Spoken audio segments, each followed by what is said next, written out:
سڵاوتان لێبێ هاوڕێیان من سەربەز نەجمەدین لەگەڵ هاوڕێیانم کامەران قادر و کارمەن ئازاد بابەتێکمان ئامادەکردووە بە ناونیشانی ئۆپەرێشنی ئەندروید OS بەدڵنیاییشەوە بە سەرپەرشتی مامۆستا محەممەدە.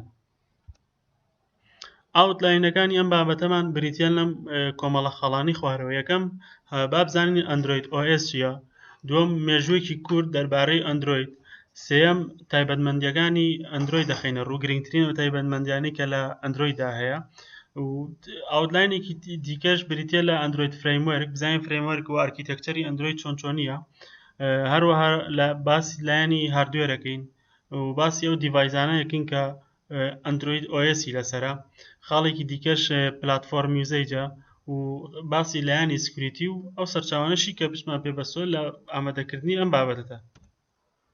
سڵاو هاوڕێیان، من کامەران قادر پێناسەیەکی کورتی ئەندروید ئۆپەرێتینگ سیستەم.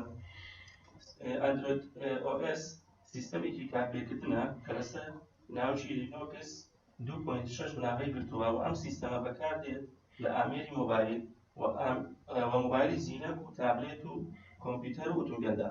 ئێستاکە پێشکەوتووە و ئۆپەرەی پێدراوە لەلایەن گۆگڵەوە. هیستۆرەکەی مێژوویەکی کورت لەسەر ئۆپەرێتینگ سیستەمی ئەندروید دامەزرێنرا لە کالیفۆرنیا لە مانگی تشرینی یەکەم لە ساڵی 2003دا لەلایەن ئاندری ڕۆبین و ریچ ماینە و نیک سیریس و کریس وایت. کاریان پەرەپێدان و بەرهەمهێنانی نەرمەکاڵاکان بوو بۆ ئامێری مۆبایل. نەخشە پلانیشان هەبوو کە سیستەمێکی کارژێڕی پەرە پێ بدەن. لە ساڵی 2005دا گۆگڵ ئەم کۆمپانیایی کڕیەوە بۆ ئامانجی کە دەسەڵاتی خۆی لە بواری تەکنەلۆژیای مۆبایلدا فراوان بکات. گروپی ئۆپن هاندس ئەلینس کە کورتراوەکەی OHA سیستەمی ئەندروید لەلایەن ئەم گروپەوە پەرە پێدەدرێت. ناوبراو ئەمڕۆ لە 78 کۆمپانیای گەورەی وەک گۆگڵ و سامسۆنگ و دیێل و دیتر پێکهاتووە.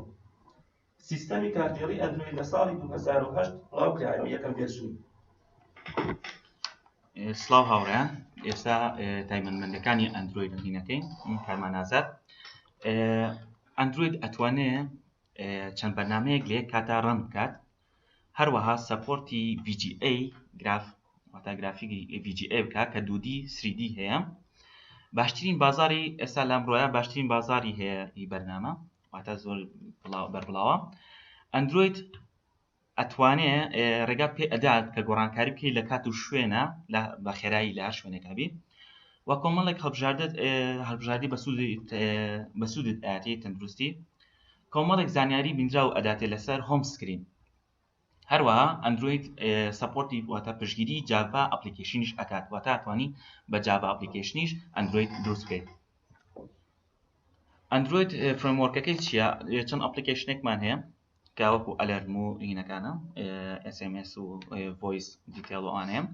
ئەندروید فرێموەرک واتە کۆنتێنت پرۆڤایدە، مەنیجمنتە، ئەکتیڤیتیە، ئەتوی لۆکیشنە، پاکێجە و لە چی و چیش پێگاتووە لە خوارەوە نایتیڤ لایبرەری و ئەندروید ڕەنتایمە کە وەکو ئەودیۆ مەنیجمنت فری تایپ و ئەندروید ڕەنتایمەکانیش وەکو کۆر لایبرەریە. لە خوایشەوە هێڵ کە ئەودیۆ بلوتوس و کامێرە و DRMە، لینەکس کرینێڵ وەکو ئەودیۆ هەمان شتەکانەکە بلوتوس و کامێرە و دیسپلەی و شێرینگ میمۆریە. لێرەدا باز لە بەشێویکی سەرەکی باز لە بەشی هاردوێری OS ئەکەین. مین هاردوێری ئەندروید لەسەر عنی کورکراوی ئەرکیتەکچەر ئاکرۆن ریسک ماشین دروستکراوە کە ڤێرژنی 7 و ڤێرژنی 8 پشتی پێبەستراوە، هەروەها بە هینی x86 دروستکراوە. requirement minimum amount of RAM device running Android، هەروەها ڕامی لەسەر و لەسەر دیڤایسەکان ڕەنە بێ، بەڵام لە ڤێرژنەکانی 5.1 ڕەنجەکانی ئەوە نەبەرەسەر کاری لەسەرەکرێ. هەروەها 512 تا بەکار هێنراوە و تو ئەباوتێک هەشتێگای تر ئەگۆڕێ بە پێی ئەو ماسەفاتانی کە هەندەکان ئەگۆڕێ بە پێی ماسەفاتەکانی. ئەو دیڤایسانی کە ئەندرویدی تا بەکارهێنراوە لە ئامێری مۆبایل و مۆبایلی زیرەک و تابلێت و کۆمپیوتەر و ئۆتۆمبیلدا بەکار هاتووە. ئەمەش چەند ڤێرژنێکی هینە OS-ە کە هینە ئەندروید OS-ە کە پێشتر 2.2 کە فرۆیۆرە تاکو بووە بەجلی بێن کە 4.2 ئەمەش تۆزێ بەربڵاو بوو لە 2012 ئەو ناوایە تاکو 2013 بەڵام ئێستا کە ماشماڵ ئەوە ئێستا ڤێرژنی تازەیەتی کە ئێستا لە بازاڕە هەیە لە 1.2 دیستریبیوشنێکراوە. ئەم داتایە کە وەرگیراوە لە تا مانگی 2015 وەرگیراوە و بێگومان ڤێرژنی مارشماڵوو لە ئێساتە زۆر پەرەی پێدرا و زۆرێک لە مۆبایلە زیرەکانی ئەندروید ئەم سیستمەی لەسەرە و لە نوێکردنە بەردەوام سامسۆنگ کۆمپانیای سامسۆنگ کە خاوەنی ئەندروید سامسۆنگ مۆبایلەکانە ئەو نوێکردنەوە نێرە بۆ ئامێرەکانی بۆی سیستمەکانیان بگۆڕێ بە 6.0 کە هەم سکیوریتی بەهێزترە و هەم کۆمەڵە فیچەرسی زۆر بەهێز و گرنگی لەسەر بنیادنرا. خاڵە بەهێزەکانی سکیوریتی ئەندروید یەکەم بەکارخستنی ئەو بەرنامانەی لە ئەوپانەی تێدا پابەزێنراون لە سەرچاوەی نەزانراوە.